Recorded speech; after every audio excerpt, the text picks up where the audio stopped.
दोस्तों, आज मैं बात करूंगा भारतीय पारसी समाज की। अब आपके मन में यह विचार जरूर आ रहा होगा कि क्या भारत के बाहर भी पारसी समाज है, जो मैंने भारतीय पारसी समाज कहा।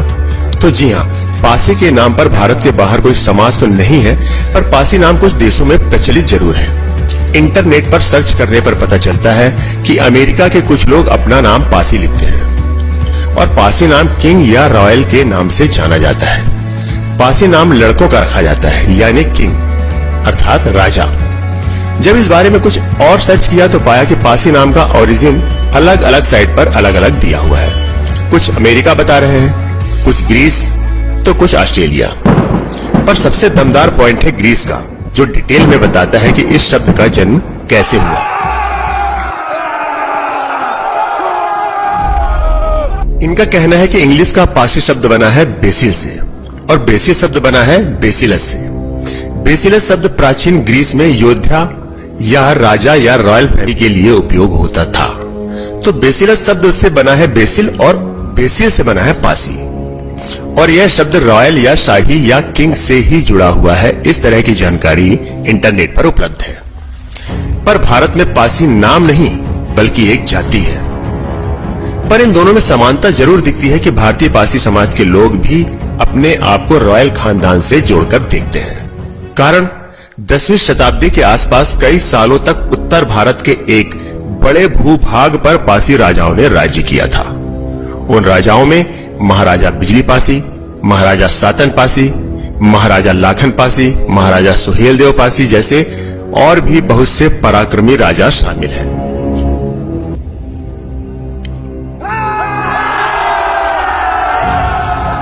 इंटरनेट पर खोज के दौरान एक बात और भी पता चली जो सभी जगहों पर कॉमन दिखी। वह यह है कि दुनिया में सभी जगहों पर जहां जहां पारसी शब्द का उपयोग किया जाता है, वहां पारसी शब्द का मतलब रॉयल किंग योद्धा ही माना जाता है।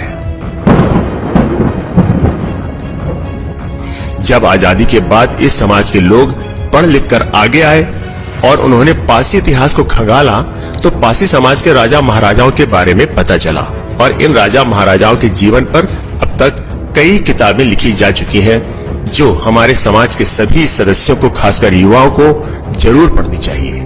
पारसी समाज के इतिहास ने आज भी पूरे उत्तर भारत में अपनी छाप छोड़ी हुई है। जैसे उत्तर भारत की राजधानी लखनऊ शहर के निर्माता महाराजा लाखन पारसी थे।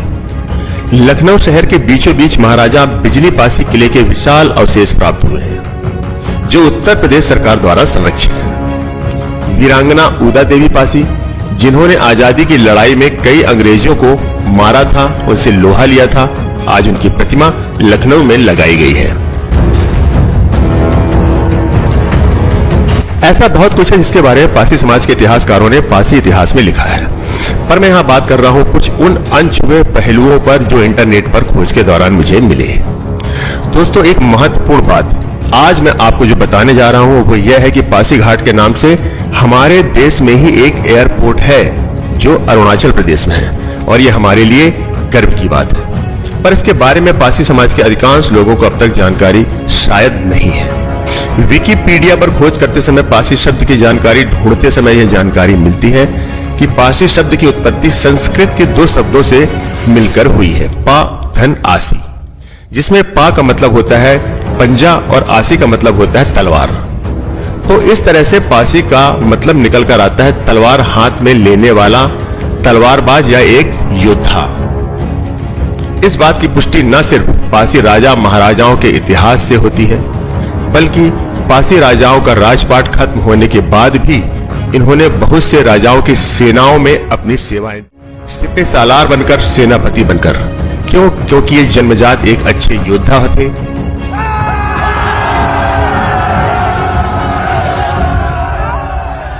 अंग्रेजों से भी पारसी समाज ने जमकर लोहा लिया। इसका परिणाम यह हुआ कि अंग्रेजों ने डरकर इस समाज पर जरायम एक्ट लगा दिया, जिसका बाद के वर्षों में इस समाज पर बहुत बुरा असर पड़ा और पारसी समाज बहुत पिछड़ गया। आज भारत में पारसी समाज कई उपजातियों और सरनेम में बट गया है। आज भारत के पारसी समाज के अधिकतर लोग नाम के आगे पारसी, सरोज, रावत, कैथवास, बौरासी, बावरिया आदि लगाते हैं। पारसियों की जाति और उपजाति बहुत सारी है। उसे जानने के लिए आपको पारसी इतिहासकारों की किताबों को अवश्य पढ़ना चाहिए, उसका अध्ययन करना चाहिए।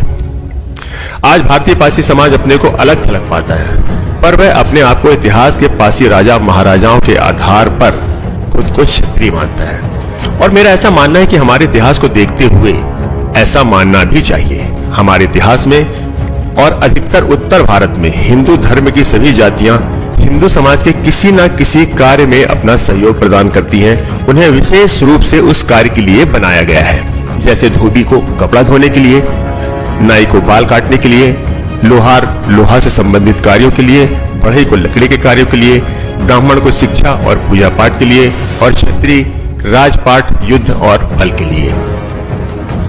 अब सवाल यह उठता है कि इसमें पारसी समाज कहां फिट होता है? जाहिर सी बात है, पारसी समाज अपने इतिहास को देखते हुए जिसके नजदीक पाता है वह है क्षत्रिय। इसलिए आज के पारसी समाज का युवा अपने इतिहास को गहराई से जाने और उसे समझने की कोशिश करे।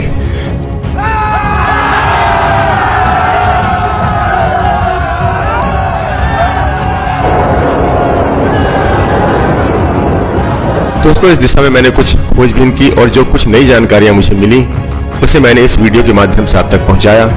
यदि मुझसे कोई त्रुटि हो गई हो तो उसे जरूर इंगित करें और मेरे कमेंट बॉक्स पर अपने सुझाव जरूर लिखें। दोस्तों, आपको ये वीडियो कैसा लगा आप मुझे जरूर बताएं। और